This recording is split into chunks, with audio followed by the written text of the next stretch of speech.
Good afternoon. This is a message for all of our alums. I'm Donde Plowman, Chancellor at the University of Tennessee, Knoxville. I wanted to give you an update on things that have been happening on campus. As you can see, I'm not in my office. I'm at home, which has been my office now for several weeks. I'm really proud of the way our faculty and staff and students have stepped up to this challenge that we've been presented with the pandemic.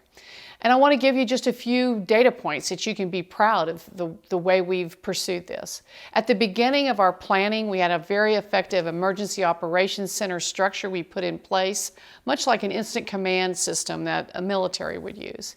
And we worked together really well and have continued. We still have that structure in place, although it's all virtual now, to try to get to a change in face-to-face classes to online. We did all that in 10 days. We went from offering 28,000 online credit hours last spring to this year, we were over 350,000 credit hours online. So it's a massive change. Faculty and staff stepped up like it was just unbelievable, and students have been great as well. We encourage students not to come back from spring break. About half the students in the residence halls have moved their things out. We still have to get the rest of them out once we get going again.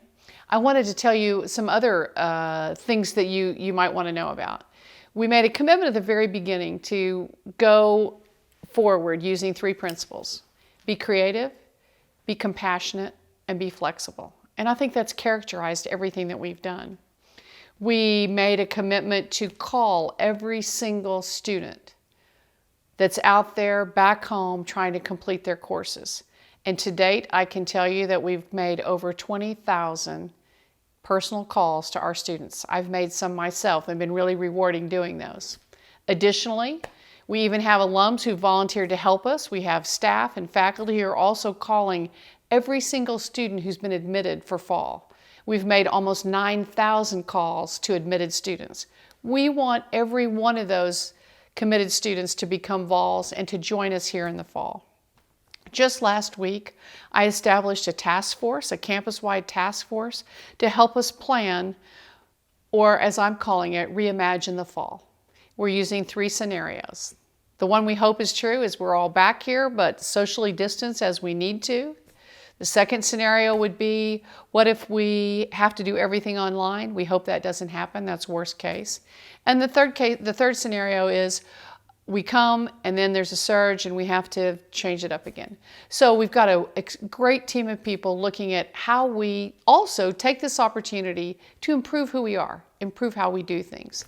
I'm proud of the team, I'm proud of the faculty and staff, and I want to thank alums. Many of you have already contributed to an emergency student life fund, which we desperately needed. Some students have food insecurity. This came hard for some students. Their parents have lost their jobs. I couldn't be more impressed with the efforts everyone has made.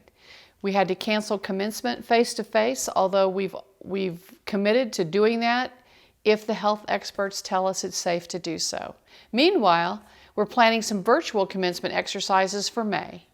I've been awarding the Torchbearer Award by Zoom calls. Not exactly the way we wanted to do it, but again, the team has just helped us do everything we can to do these things with quality.